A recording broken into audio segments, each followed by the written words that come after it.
aquela discussão das transformações de coordenadas nos espaços de funções escalares, em que a gente já achou a representação das rotações tridimensionais, não é isso? Os geradores das rotações tridimensionais mais agem sobre o espaço de funções escalares, e mostrou que, de fato, aquela representação que tinha toda a cara da definição com a qual a gente está absolutamente familiarizado do momento angular, não é isso? R vetor P, não é isso? Foi o que apareceu basicamente, mas o que identificou aquilo como, de fato, representando as rotações naquele espaço em particular, no espaço das funções escalares, era o fato de que a álgebra desses geradores que a gente encontrou, claro, eram momentos angulares, era aquela álgebra que a gente já havia achado também para rotações tridimensionais do espaço tridimensional, também para rotações tridimensionais do espaço com corpos, e assim por diante, deixando claro mais uma vez que a álgebra dos geradores ela é algo que precede a representação. Então, na estrutura infinitesimal do grupo, então, na estrutura no setor do grupo conexo à identidade. Okay? No nosso caso, como a gente está trabalhando sobre o grupo com a protócono, ele inteiro do grupo de lógica. E só para completar, o que a gente tinha visto no espaço de funções escalares é que a gente buscava uma transformação da forma funcional dessas funções, mas que eram funções escalares, então a forma funcional se modificava de tal forma a compensar a mudança nas coordenadas, e o resultado final dessas transformações era nenhum, se eu defino uma função como escalar. Isso. As minhas novas coordenadas eram escritas em função das originais e de parâmetros, né? A gente deu vários nomes, mas na perspectiva infinitesimal a gente eventualmente chamou assim. E aí a gente foi capaz de escrever esse aqui, certo? Infinitesimalmente, ou desvio infinitesimal da identidade, basicamente dessa maneira aqui, da maneira como a gente escolheu parametrizar. Isso aqui mais termos que a gente não leva em conta, que seriam na ordem de epsilon ao quadrado. A gente para aqui, isso é o infinitesimal, que é onde surgem os geradores que definem toda a expansão. Isso. Então, esses caras aqui apareceram como sendo menos i, a derivada desses caras, vou chamar de A, né? Genericamente.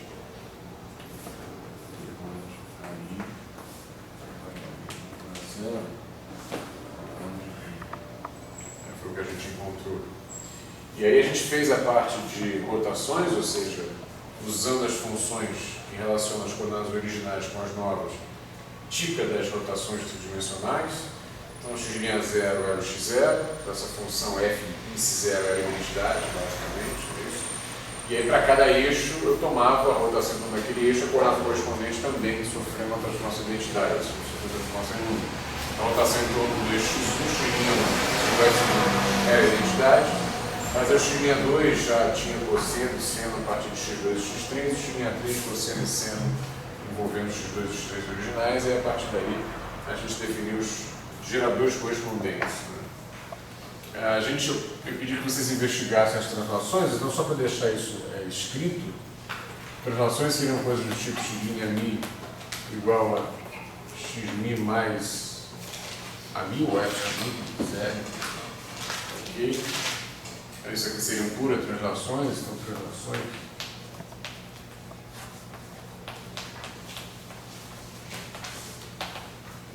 Ok?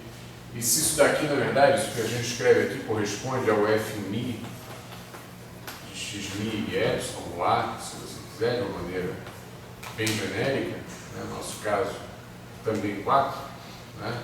4 parâmetros de translação, recebendo a mesma índice das coordenadas.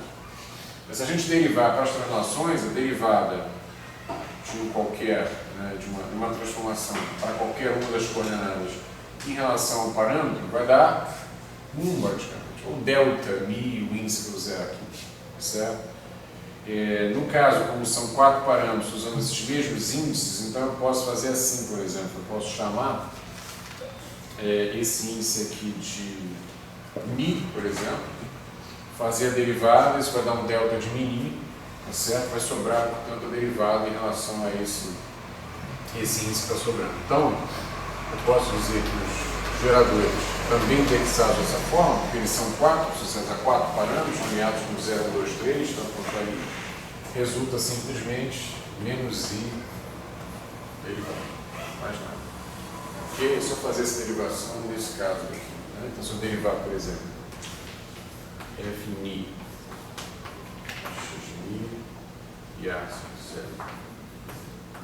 em relação a Mi, ou ao contrário, Fni, que é o que eu tenho aqui em relação a Mi, berrão de Mi, menos I, isso seria o gerador. Vou passar para cá. Ok? Eu estou usando os mesmos índices aqui, ó, desse tipo, tá?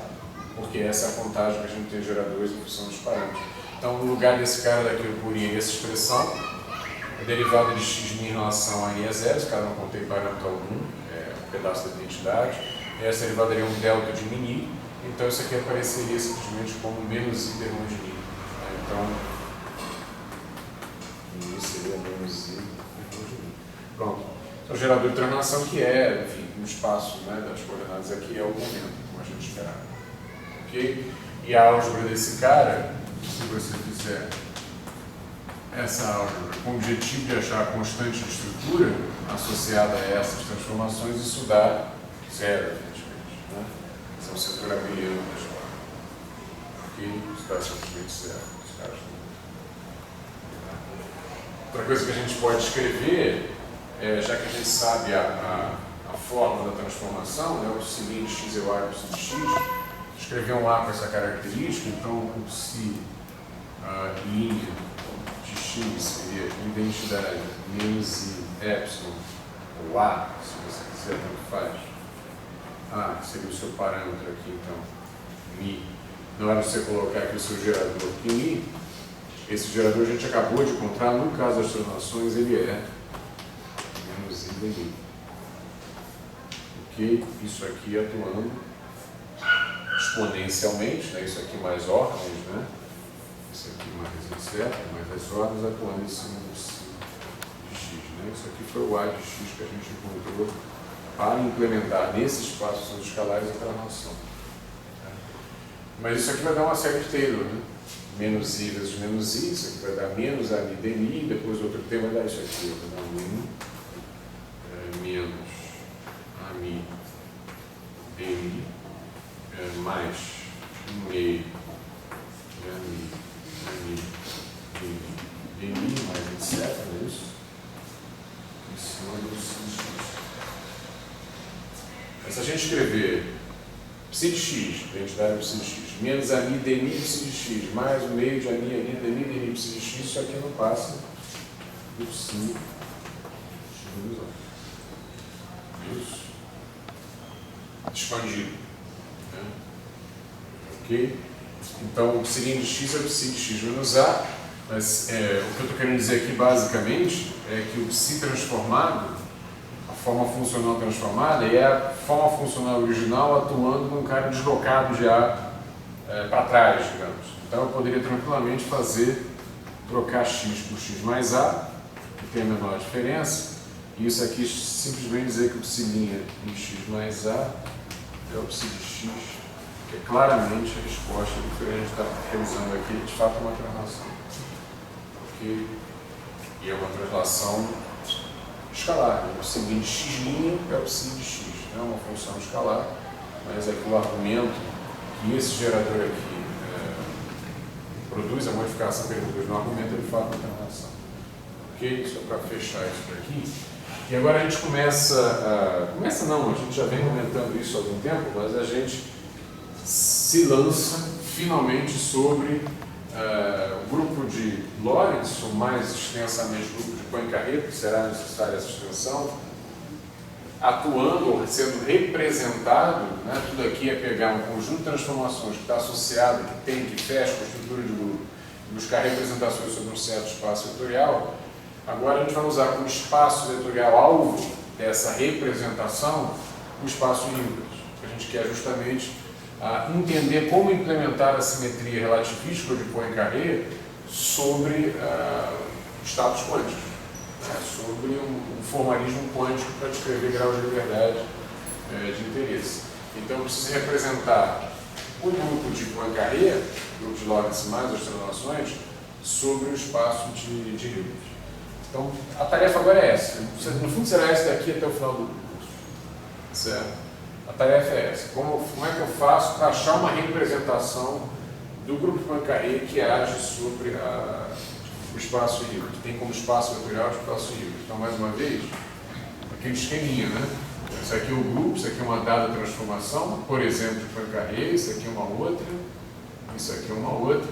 Aí esse cara aqui eu vou associar um certo operador que vai atuar sobre um certo espaço. Ele vai atuar aqui, ó, nesse espaço. Isso. Levando esse cara daqui a um outro cara daqui também, nessa atuação do teatro. Ok? Vai atuar sobre esse espaço vetorial que você definir. Eu tenho um operador associado ao elemento B, eu tenho um operador associado ao elemento C, certo? Também produz mudanças, não é isso? Atua aqui nesse espaço vetorial V. E a ideia é que se A vezes B igual a C, então TA vezes B igual a CTC, ou seja, esse operador tem que reproduzir a regra de composição original do grupo. É isso que a gente faz, está fazendo sempre. Só que há dois requisitos a mais aqui. Primeiro, é claro que a gente fez um estudo aqui um pouco geral, mas o nosso objeto, né, de interesse é que quem a gente vai representar é o grupo de Poincaré. Primeiro ponto. Segundo ponto, o espaço sobre o qual a gente vai representar é o espaço Hilbert. E terceiro ponto, essas transformações aqui no espaço devem ser simetrias. Em que sentido? No sentido justamente que, como o grupo Poincaré está me representando relação entre observadores, eu gostaria que as transformações que eles fazem aqui de um estado em outro estado não alterem os cálculos físicos que eu faço a partir desses estados, ou não alterem mecânica quântica, o cálculo de probabilidade de transição e assim por diante. Ou seja, que um observador vá fazer os seus cálculos de probabilidade de transição entre um estado e o estado de uma base, vocês já viram isso, a gente repete essa discussão aqui hoje. Essa probabilidade de transição entre um estado e o estado de uma base, o autovetor de um operador que define uma base, esse espaço, é uma medida da probabilidade de um dado estado dar uma leitura de uma certa medida correspondente a um alto valor daquele autovetor, não é isso? Vai ver isso rapidamente, é a mesma mecânica quântica, não é outra. Ok? Mas se eu trocasse, pegar um observador que se move com relação a ele e fizer essa mesma leitura, esse mesmo estudo, eu quero que ele tenha os mesmos resultados. Né?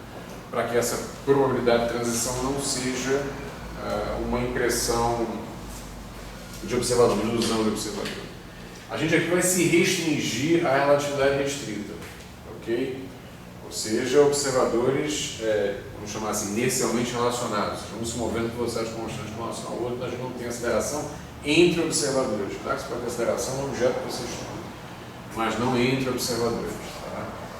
Então aqui, por exemplo, a gente vai tentar definir um conceito de partícula, de alguma forma, partícula elementar ou não, mas de partícula, como justamente os habitantes do espaço Hilbert sobre o qual você, em tese, consegue representar a simetria de Poincaré. Ok?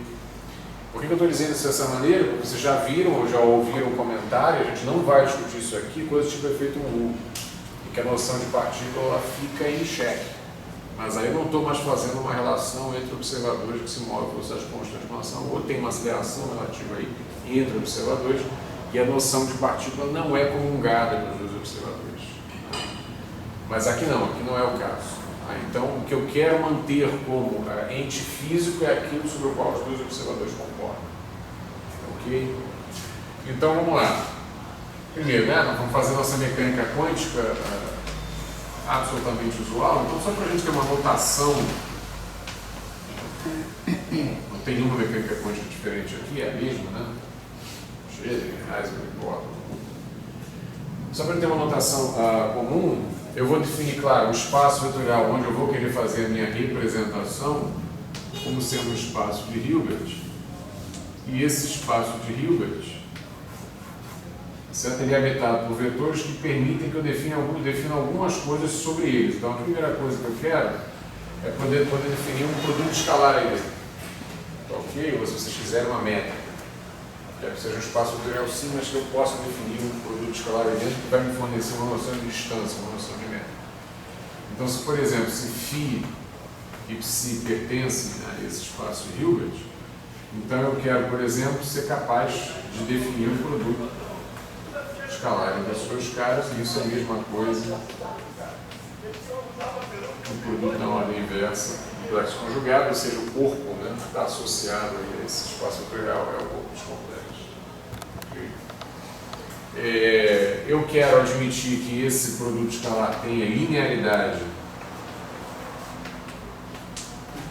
à direita, ou seja, se eu tiver definido esse produto escalar agora, né, onde eu tenho uma combinação de vetores aqui do lado direito, então isso é a mesma coisa que a combinação dos produtos escalares, usando exatamente os mesmos coeficientes.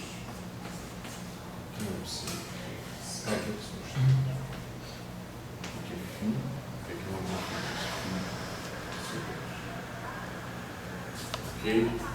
Eu quero também que valha a antilinearidade se eu estiver falando de uma combinação aqui à esquerda, então se eu tiver α1 φ1 mais α2 φ2, vamos escalar entre si. Aqui, claro, seria o φ aqui também φi, né? φ1, φ2, então todos os objetos que eu colocar aqui são habitantes do espaço e sabem realizar esse produto escalar. Isso aqui seria uma estrela mais isso vale, né? Porque a linearidade, ou seja, agora é uma combinação linear, mas com os coeficientes complexos conjugados com relação a esse que aparece aqui. E eu consigo definir o produto escalar de um cara com ele mesmo tem que ser maior ou igual a zero, e só é zero, se e somente se, a gente vai falando aí do vetor nulo para essa soma que eu posso fazer com vetores, porque eu já admiti que são espaço vetorial, então existe essa soma, que existe aquelas combinações por elementos do corpo, já está admitido. Ok? O espaço vetorial pode ter produto escalar definido sobre ele ou não, né? Isso é uma estrutura a mais com relação ao espaço vetorial. Ok? Mas a existência da soma e da combinação linear por elementos do corpo, isso aqui fecha dentro do espaço vetorial, faz parte da definição do espaço vetorial, uma estrutura a mais. A segunda coisa que se vai exigir, a gente não vai passar nesse curso por nenhuma prova de por que isso é exigido, é que H seja completo em relação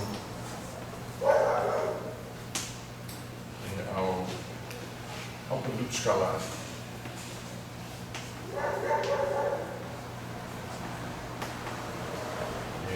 E evidentemente, e a norma, definir a norma. Deixa eu definir a norma então. E a norma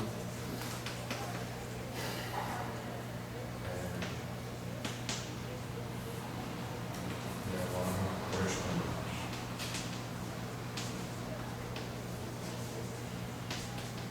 Então, se eu escolhi fazer isso aqui tem uma casa. O que eu quero dizer é que eu posso definir a norma de um elemento do espaço vetorial como sendo raiz quadrada do produto escalar dele com ele mesmo. Ok? E posso definir também, a gente já fala de métrica e distância, a distância entre dois habitantes desse espaço, ou o intervalo entre eles, certo? Como sendo, evidentemente, raiz quadrada, esse cara que aparece aqui, mas isso na norma. que evidentemente é raiz quadrada do produto escalar de φ menos πc por φ menos πc. Completo, mas Em relação ao produto escalar é a norma correspondente. Esse completo quer dizer tomando sequências de Cauchy como referência. Ok? Ou seja, basicamente que é uma sequência de Cauchy, supondo o critério de convergência de uma sequência de Cauchy, é que se você define qualquer, isso é uma relação mais ou menos geral, qualquer número maior que zero, e eu tenho uma sequência, então eu tenho certo elemento de espaço de Hilbert, depois eu tenho o próximo, depois eu tenho o próximo, e assim por diante. E uma sequência que eu defino alguma regra, certo? Que me diz como é que o φn mais 1 se define a partir do φn e assim por diante. Okay? E aí eu defino uma sequência. Okay? Eu digo que isso daqui é uma sequência de Cauchy, que converge no critério de Cauchy, se para qualquer epsilon maior que zero existe um n tal que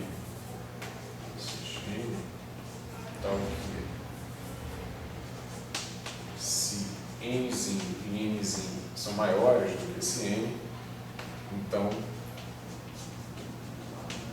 a separação entre o φn e o φn, que é exatamente isso que a gente definiu aqui, a norma da diferença desses dois caras é menor que epsilon.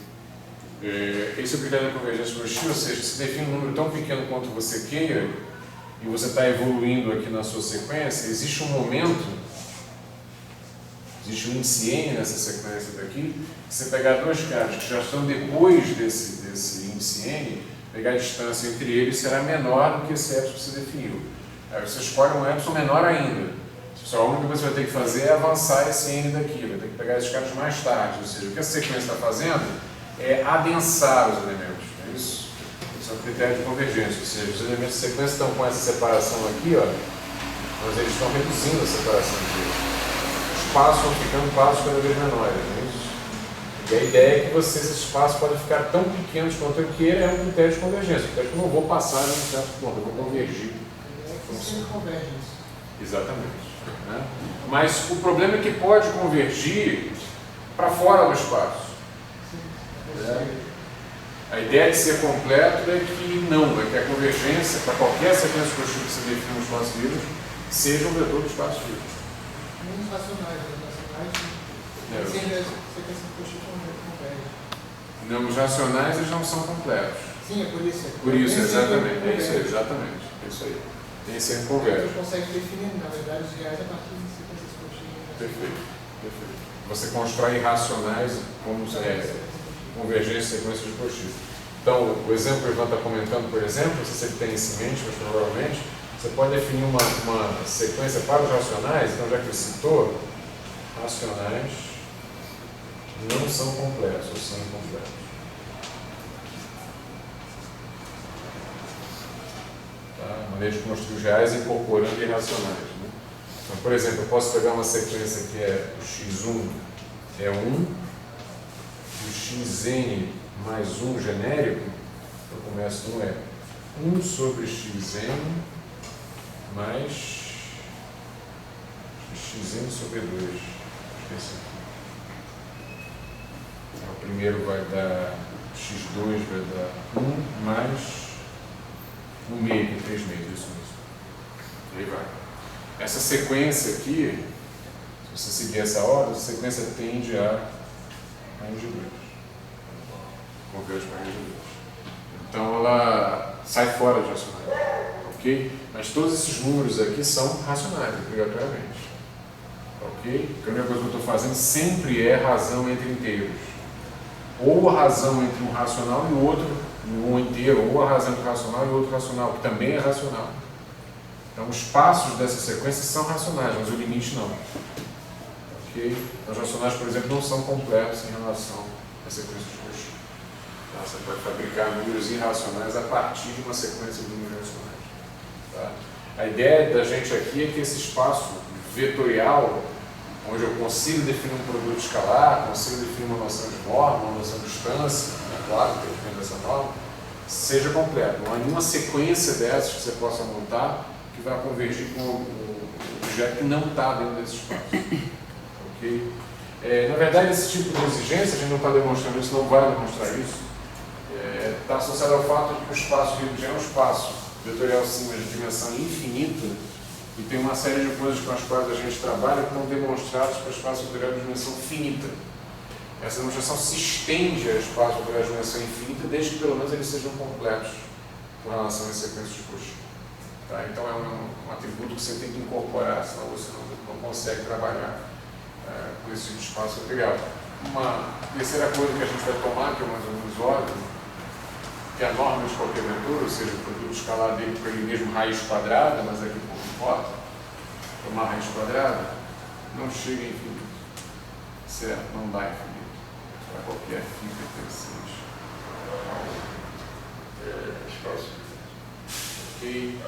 A gente precisa disso para que a gente possa fazer uma interpretação probabilística das medidas que a gente está tomando nesse projeto. Então, a ideia basicamente é que esses vetores sejam normalizáveis, né, a maneira como a gente traduz isso. Okay? A observação que eu queria fazer, isso vai acontecer, a gente vai falar já de base, deixa eu falar primeiro de base desse espaço, e aí eu faço essa observação, que é uma patologia dos espaços vetoriais de dimensão infinita. Enfim, isso vai acontecer aqui no nosso trabalho, então é melhor avisar. E tem muita coisa matemática que a gente está avisando, não está demonstrando. Tá? A ideia é demonstrar outras coisas. Não fazer um curso sobre álgebra linear de espaço vetorial de dimensão infinita. Mas, enfim, a gente faz a meia-culpa aqui de não estar demonstrando as coisas todas as afirmações de forma rigorosa. Então, mas também não é um curso matemático. Então, a meia-culpa com alguma autoindulgência cabível. Então, vamos lá.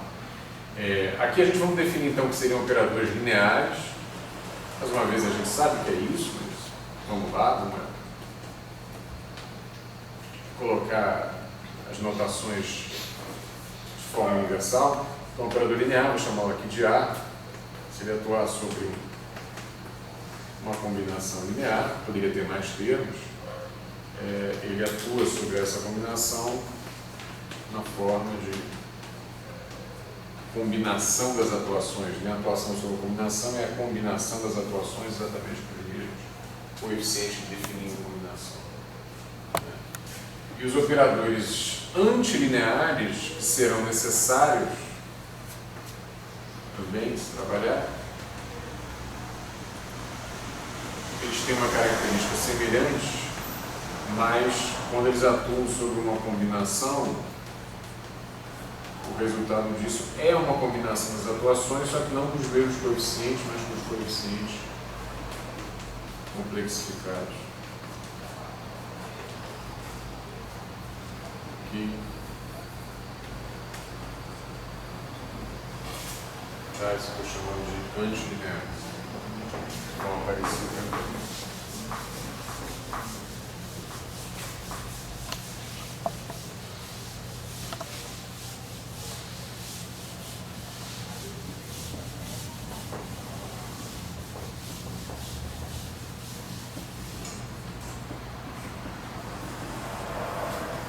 Vou definir agora operadores adjuntos.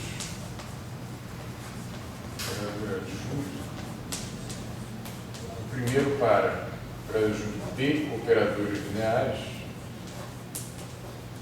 e depois de operadores antilineares. Então, eu defino um adjunto assim. Se esse cara for o adjunto do operador A, certo?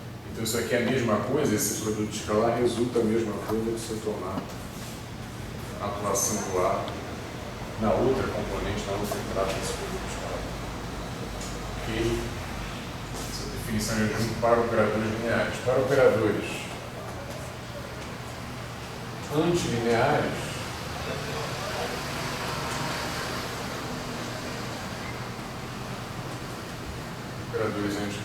a definição é similar, mas não é idêntico. Então, seria isso aqui, mas vai sofrer. que é a mesma coisa da definição do produto escalar, né, que a gente está trabalhando sobre o corpo complexo, que é a mesma coisa que tirar a posição desses dois aqui. Isso aqui implica gerar.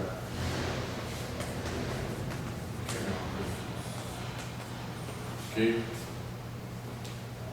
Essas seriam as noções de adjunto para esses dois tipos de operadores que eu trabalho. Aliás, eu já adianto um pouco a história, perde um pouco o charme, mas eu acho que é importante comentar, senão essa taxonomia parece estranha, arbitrária, mas a gente mais uma vez vai querer representar o grupo que não careço no espaço vetorial específico, o espaço de Hilbert.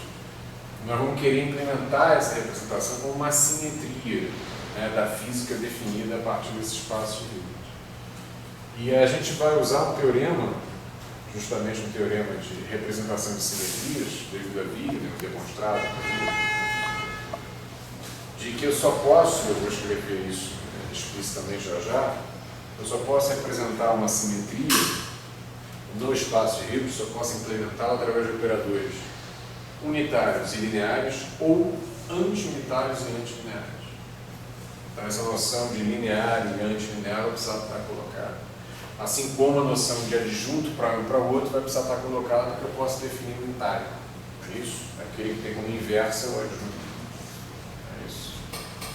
Então, é por isso que a gente está fazendo essas definições prévias, são as coisas com as quais a gente vai trabalhar.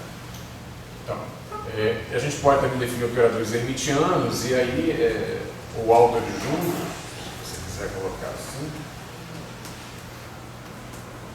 dependendo sobre o espaço sobre o qual você trabalha, autoadjunto e hermitiano pode não ser a mesma coisa. Aqui a gente vai tomar essas duas coisas por cima. Depende do espaço sobre o qual você define esses casos. Ok? Enfim, a gente sabe o que acontece com esses caras, está cansado de saber. Esses caras têm como autovalores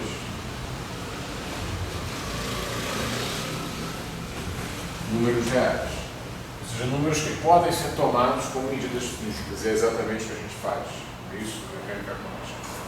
Ok? Então a minha ideia é que esse cara agindo num certo, sei lá, N, dá um autovalor correspondente, por isso essa decisão N, a esse cara daqui. E esses objetos que aparecem aqui, o conjunto desses lambda n, seriam, em princípio, os possíveis resultados de uma medida desse operador aqui, onde eu já estou tomando esse operador como se ele fosse um observável. Né? A definição de observável é aquela grandeza física que tem uma representação operatorial, cujos autovalores são as medidas possíveis quando você avalia aquele observável. Os autovalores do operador correspondem às medidas possíveis. Então, para cada observável, uma grandeza física que eu posso medir, isso quer dizer, eu vou associar um operador, que deve ser um operador hermitiano, porque os seus autovalores vão ser interpretados como medidos e precisam ser reais, ok? Hermitianos ou autoadjuntos, aqui eles tomam como sinônimo, para rigorosamente não seja. E mais do que isso, os autovetores desse operador têm que construir uma base completa desse espaço de Hilbert, que a gente vai ver já por quê. Mais uma vez, para que eu possa interpretar, de fato, esses caras aqui como medidas possíveis e possa fazer uma leitura probabilística disso. Esses caras seriam os autovalores, seriam as possíveis resultados de medidas do observado. Vamos chamar de, sei lá, afresco associado ao operador autoadjunto, evidentemente, A, tal que A igual a W. Tá? Essa associação, por sua vez, só é possível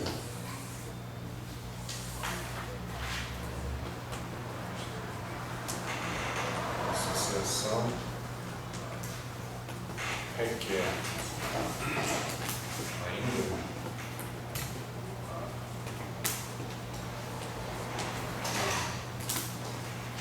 um conjunto de autovetores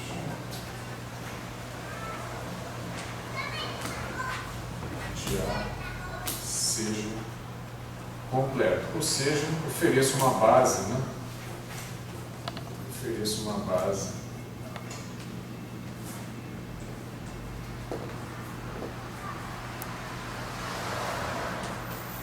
do espaço livre. O que eu quero dizer com completo? Eu quero dizer que eu posso pegar um vetor qualquer e aí expandir nessa base, certo? Ou seja, eu posso escrever um vetor psi qualquer como sendo somatório em n,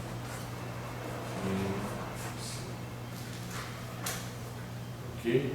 Isso aqui seriam as projeções sobre cada autovetor, vezes o autovetor, e conseguir escrever esse cara dessa maneira. Ok?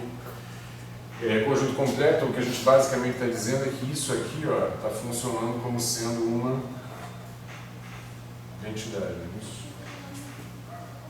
Ok? Está completando uma identidade, ou seja, se eu pegar a projeção desse cara sobre cada um desses n, ou talvez mais do que n, não sei, a gente pode falar das licenças, mas enfim, sobre esses n autovetores que aparecem aqui, se eu colocar a projeção deles, fazer a combinação linear de todos esses autovetores com as devidas projeções desse cara sobre eles, eu vou obter o próprio cara. Ou seja, se não fosse completo, eu poderia fazer isso daqui, talvez não voltar no psi. Talvez houvesse uma projeção no psi sobre algum outro objeto linearmente independente a esses caras dentro do espaço em que esse cara se define, que não estaria aqui. Então, parte da informação do psi não estaria presente, senão não seria o psi. Tá? Mas para ser completo, eu preciso fechar isso daqui. Ou seja, toda a informação do psi está nessas projeções sobre esses caras aqui. Então, eles formam um conjunto completo dentro desse espaço. Okay? Isso é necessário porque agora a gente vai definir a probabilidade de que eu tenha uma leitura lambda n, certo? Quando eu fizer justamente a medida do observável associado a esse operador A. Ok? Deixa eu definir isso aqui como sendo um módulo quadrado, menor, mas não é menor mesmo, de, aí a ordem aqui tanto faz, porque o módulo, o cara vezes o complexo conjugado, eu fui escrever assim, para escrever como sin, está chamando de φ os caras da base, né? Vamos deixar φ, né? Para não ter duas notações. Ok, evidentemente essa definição φ complexo conjugado, quer dizer módulo ao quadrado. Ok? Que também é a mesma coisa aqui. Esse cara eu posso trocar psi n psi. Tirei esses caras, escrevi dessa forma, né? Aqui. Então, essa é a probabilidade de eu, se o meu sistema estiver no estado psi, eu fizer uma medida do observável associado ao operador que tem essa sequência de autovalores aí, esses lambda n, de eu obter essa medida, um lambda n em particular. Ok? Estou definindo dessa maneira essa probabilidade, e ao definir dessa maneira, eu posso perguntar, bom, qual é a probabilidade de que, estando o sistema no estado psi, eu meça qualquer um dos autovalores, qualquer um de todos os possíveis. É a soma dessas probabilidades, estou supondo que esses estados são linearmente dependentes e tal, e essa soma deveria dar 1, deveria dar 100%, não é isso? Ok? Eu deveria, fazendo a medida daquele observado, achar um dos autovalores, um dos resultados possíveis para ele. Quando você faz isso, aqui a gente já viu. Se a gente faz o somatório em n dos pesos do lambda n, que eu também posso representar, só uma outra maneira de representar, como probabilidade da transição do psi φ n. É uma maneira já de incorporar a noção, sei lá, de colapso, né, na notação. Se você vai medir o autovalor lambda n, no fundo você está medindo essa transição aqui. Ok? Esse troço seria, se eu fizer o somatório em n, desse objeto aqui, olha, psi de φ n psi. Agora notem uma coisa, isso aqui é um número, resultado do conjunto escalar, um número, lembra lá do corpo, tá certo? Associado a esse espaço vetorial de Hilbert. Portanto, eu posso pegar esse número e colocar aqui dentro, desse lado direito, sem complexificar, ou do lado esquerdo complexificando. São essas propriedades aqui justamente da definição do produto escalar. É isso? Ok? Então eu vou pegar esse número e vou colocar aqui dentro, não vou precisar complexificar. E o somatório também, porque eu posso realizar combinações lineares, né? O produto escalar por uma combinação linear é a combinação linear do produto escalar. Se a minha, né, a trabalheira toda estiver do lado de cá, não tem complexificação nenhuma. Então isso aqui pode ser escrito usando as propriedades do produto escalar que a gente acabou de impor a esse espaço, como sendo psi, produto escalar por somatório em n de n, n, psi. Ok? Agora, como isso aqui é o somatório de todas as propriedades de todos os autovalores, supondo que a base é completa, isso aqui deveria dar isso, o 100%. Então isso aqui também deveria dar 1. Então o que a gente espera é que esse objeto daqui, ó, volte no psi, porque eu tenho como pressuposto a construção desse produto escalar, que o produto escalar de alguém por ele mesmo é maior ou igual a zero, mas já perdi, não acredito. É um número finito. Ok? Então, se por acaso isso não der 1 ainda, é uma questão de redefinição desse estado, uma questão de normalização desse estado para que dê 1. Se isso aqui não der o próprio psi, se for um produto escalar com outra coisa, eu posso inclusive obter o valor zero aqui. Eu não sei que outro estado eu estou construindo aqui. Tá certo? A gente garante que esse produto escalar ele é maior ou igual a zero. Foi a única exigência de construção do produto escalar. E quem seria zero se for o vetor C e somente C for o vetor zero. Se aqui eu não reobtiver o psi, esse resultado aqui pode ser qualquer coisa, inclusive zero. Tá certo? Eu posso cair aqui eventualmente num cara que fosse ortogonal a ele, inclusive zero. Ok? E o zero não teria como por normalização, tá certo? Chegar no valor 1 que eu preciso para dar uma interpretação probabilística para aquilo. Se eu somar todas as possibilidades, tem que dar 100%. Não. Ok? Então isso precisa que caia no psi, sempre, para qualquer psi que eu coloque aqui ou aqui. Isso vai acontecer se isso aqui for um conjunto completo. Se não for um conjunto completo, eu perdi essa garantia. Tá certo? Aí perdi a interpretação, perdi a garantia que eu posso fazer aquilo igual a 1. Ok? Então isso aqui precisa ser o psi, o que mostra a necessidade aqui de um conjunto completo. A gente ter essa interpretação probabilística aí. Ok?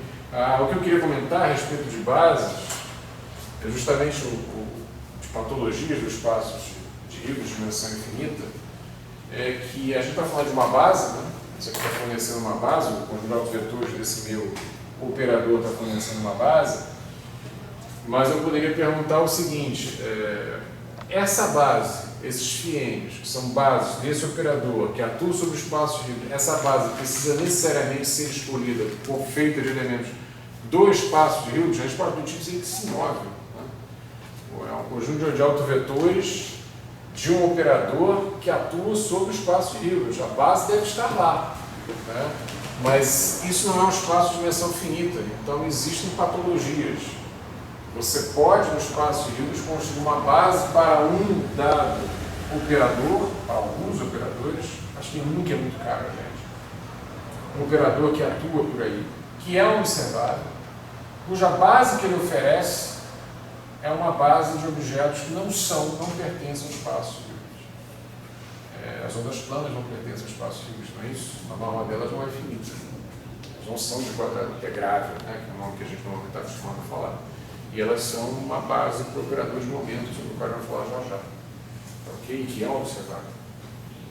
Então, espaços operários de dimensão infinita permitem abrigar bases que não pertencem a eles.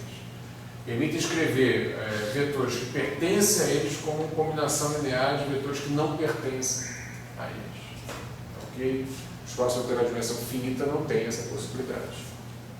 Ou está lá, ou não consigo construir aquilo como sendo uma base. Tá? Aqui a gente pode ter. é uma patologia, mas é uma patologia que vem para nos ajudar a construir o espaço de Hilbert. Note que o que a gente está chamando aqui de espaço de Hilbert é uma definição matemática, né? Totalmente matemática. A gente fez exigências aqui e tal, de completude, de norma, incorporamos um produto escalar, etc, etc. E o que a gente está fazendo agora são exigências adicionais para que a gente possa ter uma leitura de uma interpretação probabilística, aí sim já com uma inspiração física.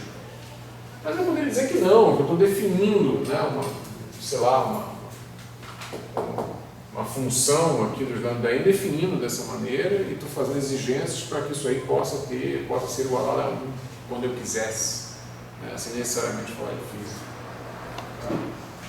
A gente tem que ter um cuidado porque quando eu falo que a gente trabalha agora é representar o grupo de Poincaré sobre o espaço de Hilbert e de tal maneira que ele seja uma simetria no espaço de Hilbert, a impressão que dá é que esse espaço de Hilbert está pronto. Ele está pronto sim como estrutura matemática, no sentido de que eu não tenho nem como começar a fazer mecânica quântica se eu não pensar para o meu espaço de estados, né, para o ambiente onde vivem esses estados, uma estrutura pelo menos com essa complexidade. Okay? Mas ele não está pronto no sentido de eu saber quem são esses vetores aqui ou quem é essa base, de exibir essa base. Eu não sei quem é essa base, eu sei que eu tenho que trabalhar com o espaço Hilbert, escolher a cara desse espaço Hilbert, eu não sei. Certo? Como é que eu construo vetores aí, eu não sei quem é essa base. Na verdade, esse é um trabalho simultâneo, tentar representar o grupo de Poincaré como uma simetria no espaço de Hilbert vai categorizar, vai classificar, vai dar, enfim, vida concreta a um espaço de Hilbert em particular.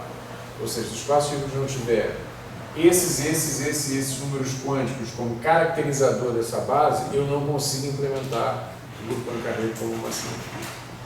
Ok? Você pode falar, o que é o espaço de Hilbert? Digamos assim, você nunca ouviu falar de experiência Stern-Gerlach, ou não está preocupado com isso, né? O ente quântico está descrevendo que é zero, estou preocupado com isso. Aí você pode ter lá números quânticos de energia, não é isso? De momento angular orbital, vou parar por aí. Mas eu não sei o que é spin ainda, né? Não vi, o objeto que eu estou escrevendo tem spin zero. Não posso definir um espaço de Hilbert, eu vou calcular a probabilidade de transição, de mudança de momento angular orbital, de mudança de nível de energia, não é isso? Sem nunca me referir ao número quântico de spin, porque é o que eu não preciso. Estou descrevendo um ente de spin zero, tá certo? Então o espaço para descrevê-lo não tem número quântico, é um espaço, digamos, mais simples do que o espaço de Hilbert que eu preciso para descrever se agora esse cara tiver um spin diferente de zero. Por exemplo, no meio tiver duas possibilidades, duas projeções possíveis diante da ação de um campo magnético. Ok?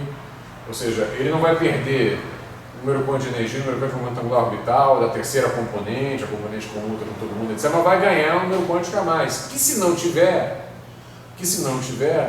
aquele estado não consegue descrever o ente quântico que tomou duas direções ali ao passar por um magneto no experimento de Stern-Gerlach. Claro. Então o espaço de Hilbert não está definido a priori. Está definido como estrutura matemática subjacente. Mas o que são esses vetores da base aqui, o que os qualificam como suficientes para descrever o meu ente físico, depende da física que você quer colocar ali para ser descrito. Claro, então o que a gente quer aqui é simetria relativista, simetria do grupo Poincaré. A gente vai ter que construir o espaço adequado para abrigar a representação e como simetria do grupo Poincaré. Ele não está dado, está dado como estrutura matemática subjacente. Mas a especificidade de quem são esses caras não está definida ainda. É um processo simultâneo. Como é que eu faço para apresentar e quem são os caras que podem abrigar essa representação do grupo Poincaré como simetria? Então, falando em simetria, vamos apagar aqui então.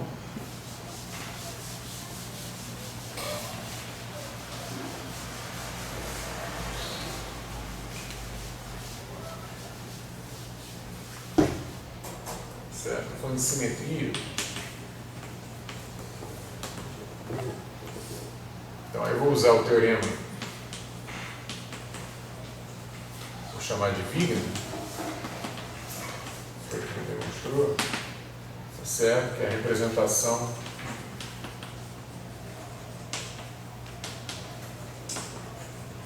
de simetrias em mecânica quântica, ou seja, do espaço de Hilbert, se dá através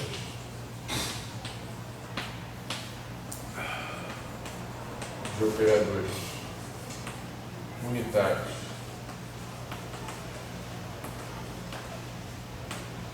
e lineares ou anti-unitários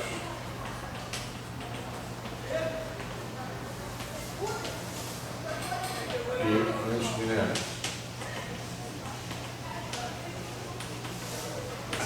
Ok? O que seria uma simetria antes de mais nada, né? Então, a simetria seria o seguinte: se eu calcular a probabilidade de uma transição, ou seja, uma leitura de um dado alto valor, certo? No estado psi, um dado alto valor, sei lá, vou chamar de φ, né? Vamos chamar de φ, transformados, certo? Suponho que eu peguei uma certa transformação e implementei, representei essa transformação no espaço Hilbert. Isso é mais geral do que simplesmente falar do grupo Poincaré, mas inclui o grupo Poincaré, ok? Poderia ser uma simetria de natureza, como a gente chama, né? E chama com conforto que não deveria nos habitar, simetrias internas, já falar sobre isso nesse curso, né? Simetrias que não são trocas de coordenadas, né? Não é uma reparamentização, uma recoordinatização do espaço, não estão representados pelo grupo Poincaré, mas pode ser uma simetria. Simetria 1, simetria S3, simetrias internas, S2, associadas ao número padrão, por exemplo. Então, são feitas em ponto fixo. Então, eu tenho um cara transformado, supostamente já achei um operador que representa essas transformações do espaço, eu modifiquei esse vetor de estado, modifiquei os vetores da base, faço o cálculo da probabilidade e esse cálculo não dá um valor diferente, dá o mesmo valor para todas as transições, para todas as mesmas probabilidades, para todos os autovalores, todos os resultados possíveis medidas físicas. Isso aqui seria a ideia de simetria. Ok? Essa é uma observação, os olhos para todo mundo. Eu posso ter um somatório a mais aqui, na definição já do P lambda N, eu posso ser obrigado a fazer o seguinte: então, um somatório invariando de 1 até, eu vou chamar de GN, dos φ, in, psi, módulo quadrado. Isso aqui eu estou me referindo a degenerescência, tá? Grau de degenerescência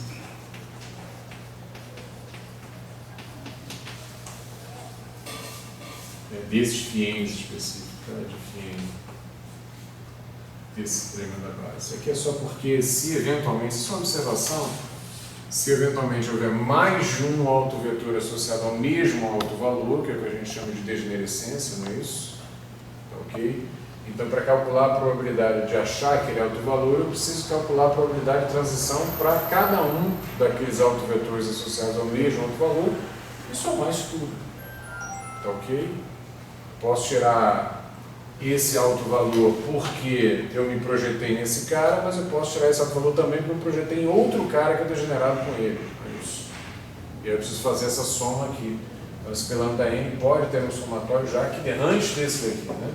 Na definição desse cara daqui, pode já ter um somatório, eventualmente, sobre uma degenerescência. É isso. É só uma observação para ficar no bolso, caso a gente enfrente isso em algum momento. Voltando para cá, isso aqui seria a maneira como eu estou me referindo à simetria, e o que o teorema garante é que ela tem que ser implementada por transformações representadas por operadores unitários e lineares ou anti-unitários e antilineares. A ideia de que isso a gente pode mostrar agora porque é trivial. A ideia de que operadores unitários preservam probabilidades, que é isso que está escrito aqui, não é isso? Preservação ou conservação, se quiser, probabilidades.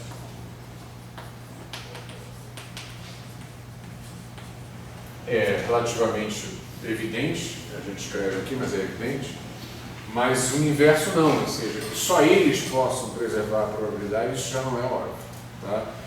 Tem demonstração dessa outra, dessa volta, se vocês quiserem, Ou seja, se eles são unitários ou anti-unitários, eles preservam probabilidades. Ok. Mas se eles preservam probabilidades são necessariamente unitários ou anti-unitários, isso o Weinberg tem essa demonstração. Basicamente, está falando de fases, fundamentalmente, né, que ficam livres. Mas ele mostra isso de uma maneira fechada. Tá? A gente aqui não vai olhar essa demonstração, mas está lá. Anti-unitário, bom. Então, vou escrever os dois casos. Ok? Então, no caso de operadores, isso é a mesma coisa aqui. Justamente é indistinguível, pode ser uma coisa ou outra, mas a gente vai precisar dos dois pelo fato de que a gente vai trabalhar com grupos de Lorentz, mesmo não falando da translação de Poincare grupo de Lorentz, a gente já mostrou que eu posso escrever uma transformação qualquer do grupo de Lorentz como uma transformação do próprio ortógono, é isso? Que é conexo à identidade, que é um grupo de Lie, um subgrupo, mas tem a característica do grupo de Lie conexo, eventualmente composto com a paridade, eventualmente composto com a reversão temporal, eventualmente composto com paridade e reversão temporal, e assim eu consigo atingir os 4 subconjuntos, um deles só sendo do grupo de Lorentz. O que acontece é que os operadores unitários eles vão representar justamente as transformações ali do subgrupo próprio ortógono, determinante mais um. Mas os operadores anti-unitários vão representar eventualmente simetria de paridade, de reversão temporal, que tem determinante menos um. Ok? Então não estão conexas à identidade. Então, qualquer transformação que você faça que seja conexa à identidade, você vai representar operadores unitários. Mas paridade e reversão temporal, você necessariamente não pode representar operadores unitários, porque eles não representam uma transformação que tem determinante igual a menos um. Quem faz isso são os anti-unitários por definição. Tá? Ambos têm como inverso o alter junto. Tá? Ambos valem 1 Dagger igual a 1, só que 2. Ok? Mas essa relação o Dagger igual a 1 não implica o determinante tem que ser mais um obrigatoriamente. É isso. Ok? Então aí você cria subnomenclaturas. Tá? A ideia é essa. Operadores unitários e lineares, sim. Outra observação. Eu estou admitindo que essas simetrias são dadas aqui como sendo transformações globais no espaço de livros. Ou seja, estou fixando um ponto. Estou fazendo uma coisa semelhante ao que a gente viu hoje no começo da aula review, que já visto, né, de uma transformação desse tipo aqui. Olha, até está sendo definido em cima de um certo x', mas eu estou fazendo uma transformação global aqui na forma funcional. Esse cara é uma função de x. Okay? O A ali dessa transformação aqui, ele não é função de x. Mesmo que eu escreva o estado como função de x, a transformação está sendo tomada como função global. Okay? Esses caras aqui vão representar as simetrias que a gente chama de contínuos, continuamente conectadas com a identidade. Ele está cada vez pior. Conectadas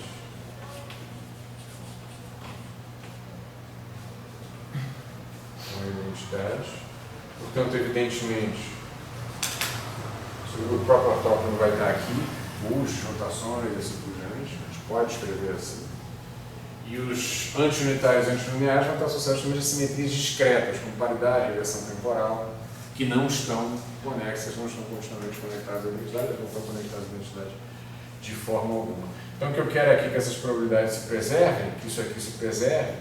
Então, fundamentalmente, o que eu quero estou fazendo, então, psi' é um psi, fazendo essa transformação, de tal forma que a probabilidade se preserve. Então, se eu definir daquela maneira, eu estou dizendo que se eu fizer φ com psi, linha, para todos eles, isso tem que ser, isso é, por definição, o φ, o psi, é isso, transformar dessa maneira, mas isso aqui tem que dar a mesma coisa que φ com psi, para todos os φ's e psi's pertencentes ao espaço livre que preserva a probabilidade. Ok? Agora, isso que está escrito aqui, ó, ele é necessariamente, descendo aqui nessa igualdade, para depois fechar aqui o triângulo, isso está escrito aqui necessariamente é o Dagger, o de φ, psi, se esse operador for linear. Lembra que a gente definiu o adjunto para linear e adjunto para antilinear. Então, se eu estiver falando de um adjunto para operadores lineares, se aqui aparece o adjunto, é a mesma coisa que colocá-lo aqui, ó, o original. Eu posso ler de outra maneira. Eu posso ler o adjunto é o próprio, não é isso? Então, eu posso ler que esse cara daqui, quando ele vem para cá, ele se manifesta aqui como seu adjunto. Não é isso? É só uma questão de perspectiva, né? Você está chamando esse cara do adjunto do A e colocando ele aqui. Eu poderia pegar a ideia de que, no fundo, esse cara é o original e quando ele vem para cá é que vira o adjunto. Então faz. Ok? Então, como isso daqui tem que dar isso daqui para tudo φ, para tudo psi, isso aqui sugere você, de fato, mais sugere o Dagger igual a identidade. E claro que você pode fazer o contrário também, mostrar que o Dagger também tem que ser igual a identidade. Tá? Então aqui aparece a necessidade de operadores unitários, você tem essa preservação das probabilidades. A mesma coisa pode ser feita dos operadores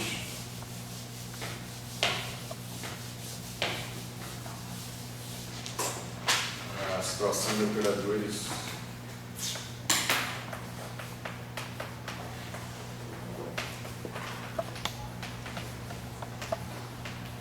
vamos dar nada dessa exigência de Dagger, você pode.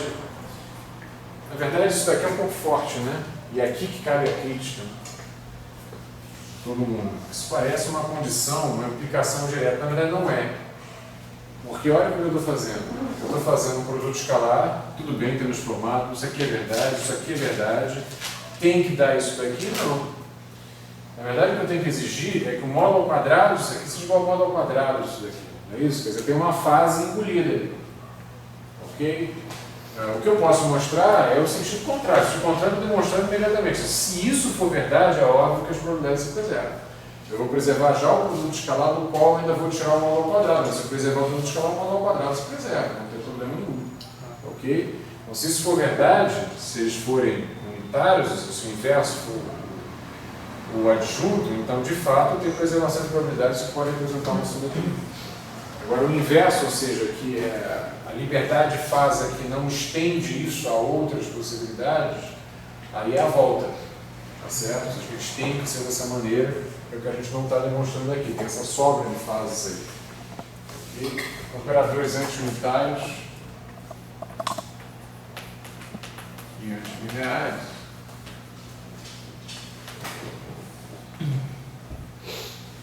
Ok?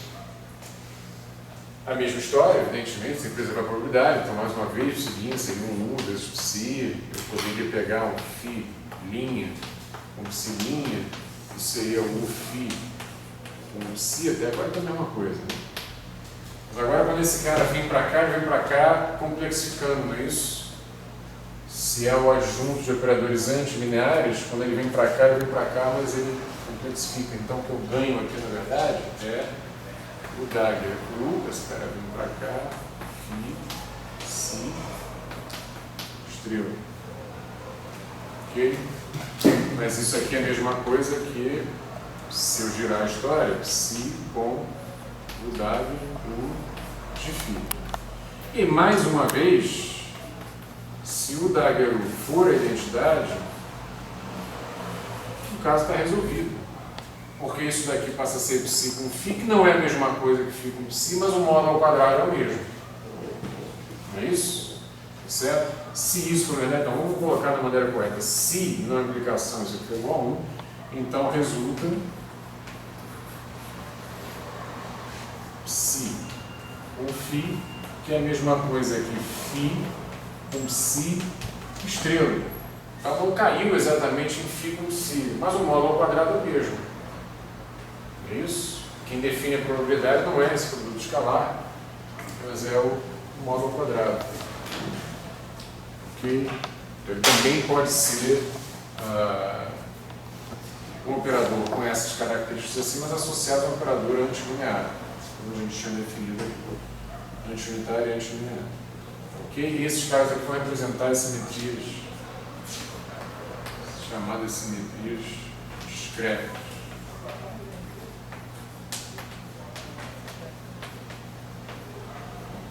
representados por esse tipo de, como por exemplo, né, paridade, reversão temporal.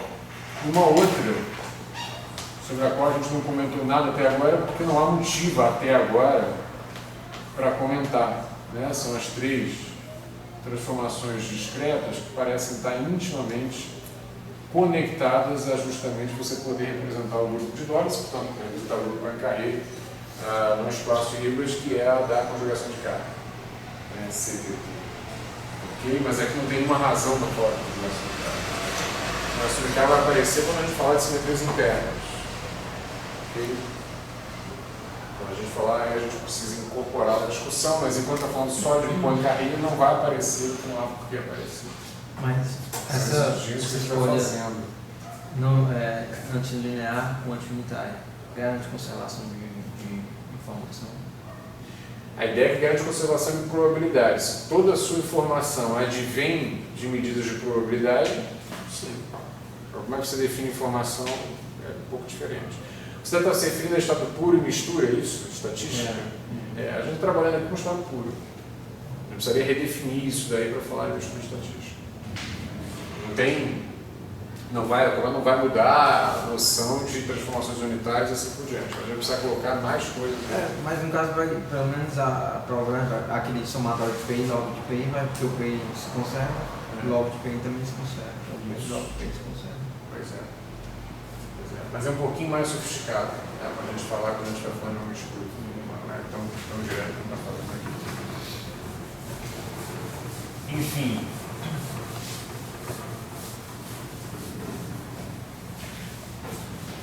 Posto isso, como que a gente quer representar o grupo Poincaré, vamos partir para investigá-lo. Primeiro, ser grupo mesmo, né? Está dizendo aqui que é, mas para mostrar que é bom nada. Ou seja, eu vou fazer uma transformação de Poincaré, vou fazer uma transformação composta a ela, em sequência, eu quero mostrar que isso fecha. Isso ainda é uma transformação de Poincaré. Que existe uma identidade, que existe uma inversa. A gente fez todo esse exercício para o grupo de Lorentz, sem as translações. A gente lá no começo avisou que tinha liberdade de uma translação, não é isso? A gente avisou que para preservar um intervalo, aquele quadro intervalo, velho de guerra, eu poderia trabalhar com um estilinho ali que fosse alguma coisa com essa cara, né? E eu teria liberdade de adicionar um cara desse daqui. Uma transformação afim preservava o intervalo, né? Preservava o meu, sei lá, vou representar como aparece aqui, S2, lambda, aberta, x alfa, ok? Isso aqui era preservado por essa estrutura daqui, porque esse cara simplesmente desaparecia quando fazia um delta, ele não depende de x, né, quando fazia a variação. Está faltando alguma coisa? D. Delta, você botou D. Botei D, você quer que seja delta? Pode ser. Não, estou pensando, tá bom lá, tá. Vamos lá. DX. Tá certo, vamos lá. A gente faz a coisa bem. Estou fazendo abuso de linguagem com outro da equação, mas enfim. A gente faz. E esse cara daqui, ele desapareceria, portanto, aqui era uma liberdade.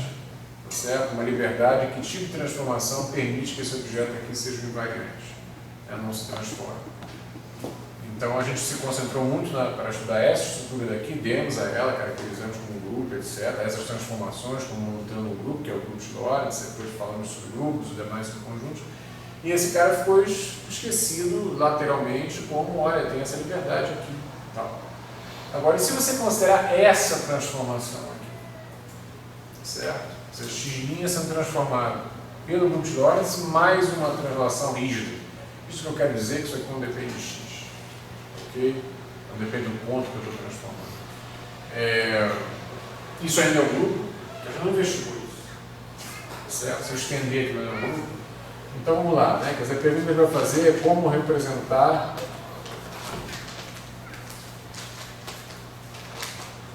um grupo de Poincaré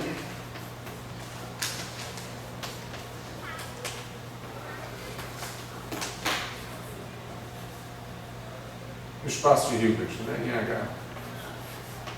Mas a primeira pergunta é aqui, né? É grupo mesmo?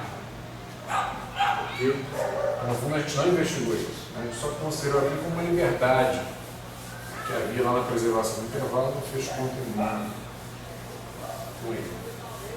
Então, vamos lá. Essa pergunta que a gente vai fazer, que depois não vai querer ter mais do que apresentá-lo, seja uma simetria, né? Então, como apresentar o grupo H em H,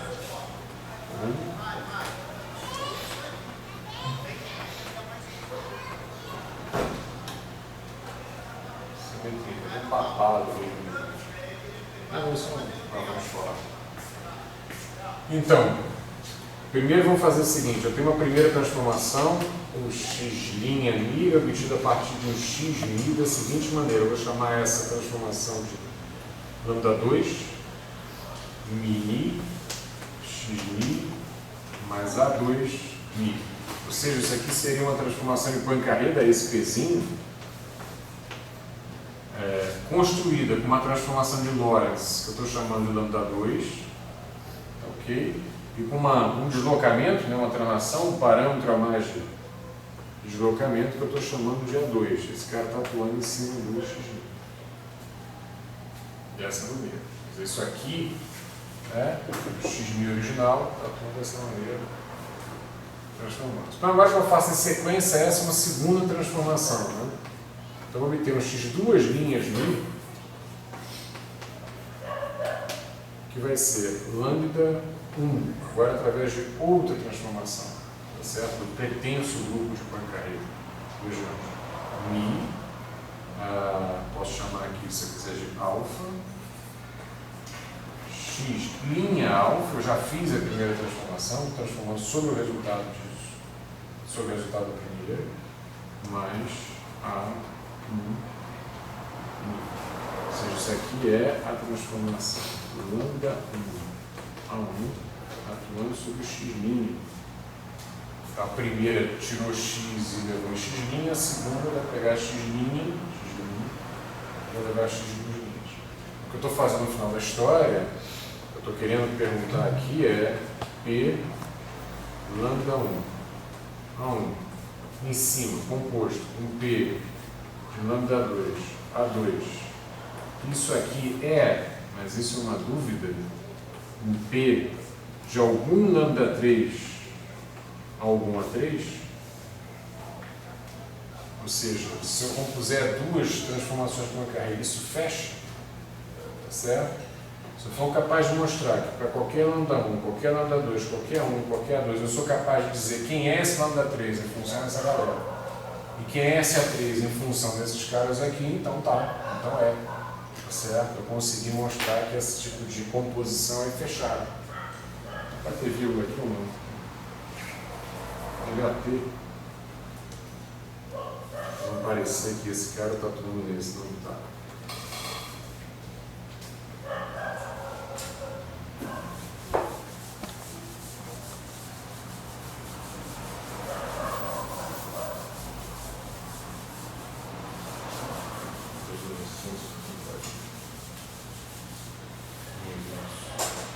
Ok? Então, olha só. Vou pegar essa expressão aqui, substituir esse x' que está aqui, ó. Vou pegar esse cara e vou substituir aqui. Lugar em x'.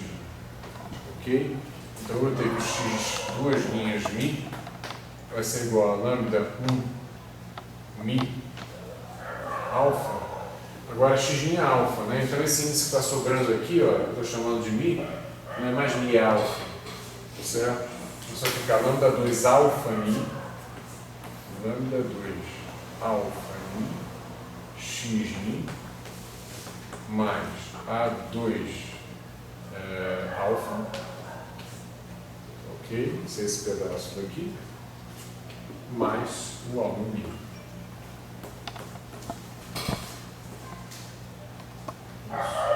Agora eu posso escrever isso da seguinte maneira.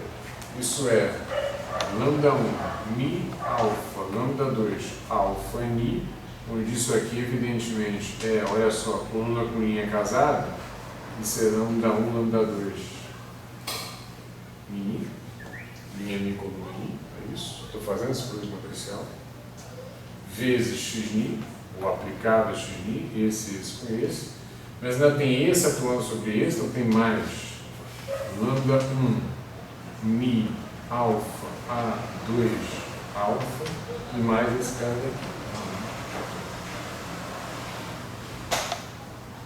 Note que essa estrutura aqui, tá ok? Só atuei esse cara, atuei esse cara nesse cara que está aqui. É que ele sobrou.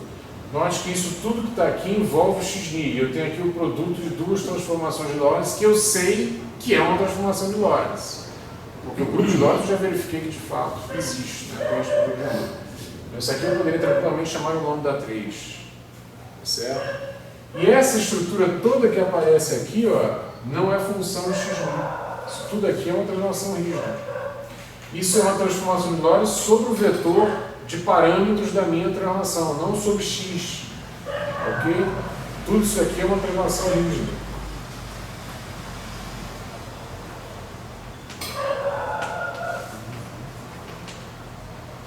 Certo?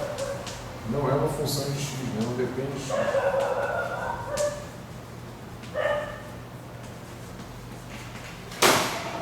Ok?